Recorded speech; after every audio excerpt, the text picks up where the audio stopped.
All you need to know about Stalker 2 in 10 minutes. In this video we will talk about what is a Stalker game in general and what should we expect. First of all, no, in this game you won't stalk hot girls. Second of all, for those who isn't familiar with the original games, you may wonder, will I understand the plot of Stalker 2 or should I play the original games?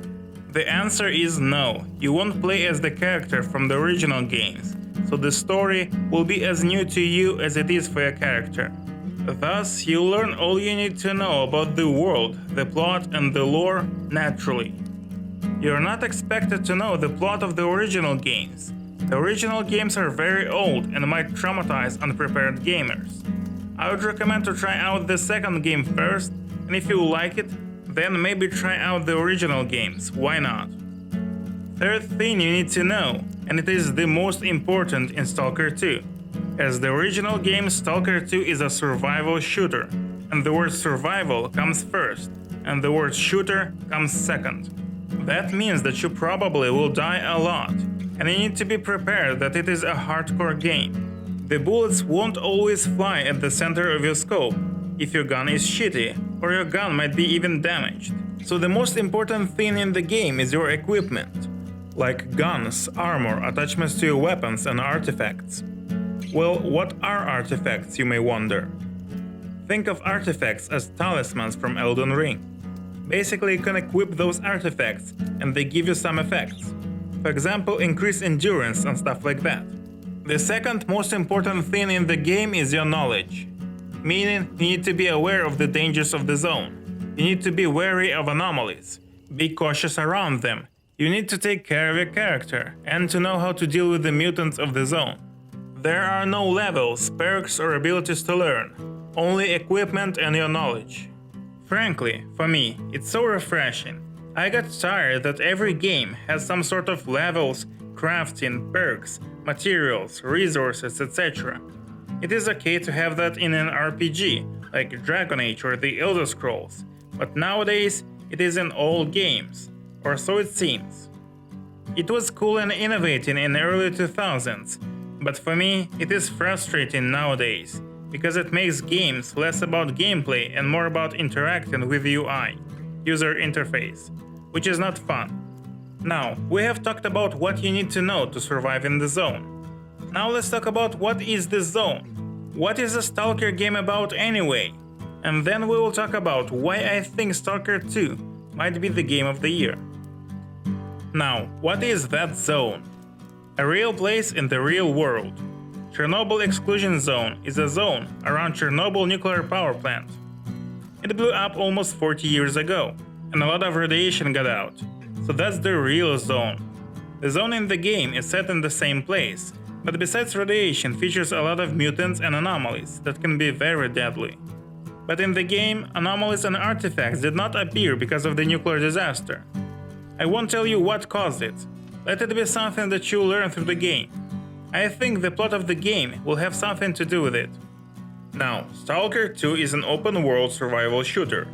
The developers in their deep dive emphasize the freedom to go wherever you want and do whatever you want. You are free to explore the zone. That's pretty much what Bethesda philosophy was back in the days. I hope it's true. In addition to the open world in the original games, we had very advanced world simulation, meaning that a lot of things could happen. For example, mutants could attack some stalkers on the road, just randomly, and stuff like that. Something similar to Red Dead Redemption 2 world simulation. I hope that the world of Stalker 2 will also have great world simulation. It might not be very noticeable on your first run, but it makes every playthrough somewhat unique. Besides all of that, it was emphasized that we will have some sort of choice making, at least at the faction level. Like you could probably join different factions. I'm not sure of that, but that's what I'm getting from that deep dive. And we will probably have different endings as well, which is nice. All of that we had in the original games, so I think it is okay to expect factions and endings from the sequel. Now, before we move on, let me quickly promote my own channel.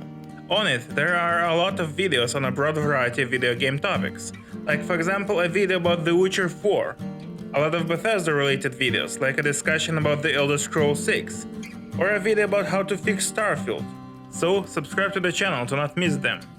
Let's move on. Now I will tell you why I am somewhat positive about the game. I can say that I have very high expectations, but I think that the game has extreme potential, primarily because of the first games. As the original game, S.T.A.L.K.E.R 2 is a game that provides a very unique gameplay experience. Now, it depends on if the developers will be able to realize that potential, and from what I'm getting, they really are able to realize it. Not long ago at the PAX Expo and Gamescom, the developers brought S.T.A.L.K.E.R 2 demo for the gamers to play, and I have watched a couple YouTube channels dedicated entirely to S.T.A.L.K.E.R. Guys and gals who know how S.T.A.L.K.E.R 2 must look like, and who attended PAX and Gamescom, and it seems that they all are impressed. They report that the game is actually good. It is good looking, it is hardcore, and what is the most important, bug-free. So it seems that the game is pretty polished. Of course, that's just a demo. Maybe who knows how the rest of the game looks like. However, that's quite reassuring. It seems that the delays that the developers took is really for polishing the game, and not to develop the game. Now, visually I think the game looks 10 out of 10. But frankly, it is as all the games developed on Unreal Engine 5. From the trailers, I get that the sound design is really good.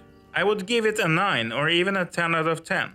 Gameplay-wise, I haven't played it myself, but from the reports of the people who have played the demo, it looks like it also will be a 9 or even a 10 out of 10. Now, the developers mentioned that the game has 3 hours of cutscenes. Now again, as I said earlier, at least the demo looks pretty polished, so I hope that the general technical condition will be good.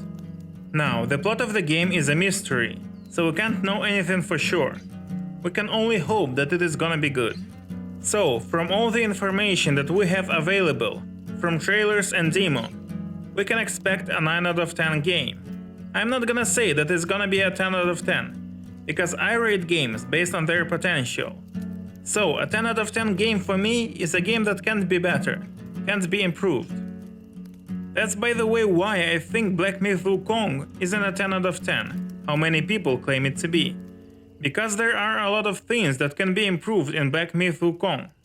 Now, if we have already mentioned Black Myth: Wukong, let's talk about the Game of the Year title. I expect S.T.A.L.K.E.R to win something at Game Awards, maybe even the Game of the Year. The closest competitors of S.T.A.L.K.E.R 2 is Black Myth: Wukong and Space Marine 2. However, I would expect S.T.A.L.K.E.R 2 to win either the Best Action Game or the Game of the Year. Primarily because this year there are no super strong competitors. We had a lot of good games, but no 10 out of 10 games. Of course, it depends on how the developers will be able to realize the potential of the game, because the potential is great. And the situation of 2023 Game of the Year might repeat itself, where a game that was not that popular will win the Game of the Year. Of course, people who have played Baldur's Gate 3 knew that it will win GOTY, but a lot of people who were unfamiliar with the game thought that Spider-Man 2 will win. In that regard, S.T.A.L.K.E.R 2 is the dark horse of 2024, primarily because of the bad marketing. It will take a lot of time to explain why S.T.A.L.K.E.R 2 sucks at marketing. The fact is that it does. For example, Black Myth: Wukong got incredible hype, like everybody knew that this game is about to be released. S.T.A.L.K.E.R 2, on the other hand, has almost zero hype, which is sad. Now, overall, these are my speculations, based on all the information that we have so far, from the demo reports, trailers and previous games. Now, subscribe to the channel, leave a generous and glorious like to this video. Check out my other videos, because they all are extremely good. Even Virgil likes them. Virgil, do you like them? See? Told you.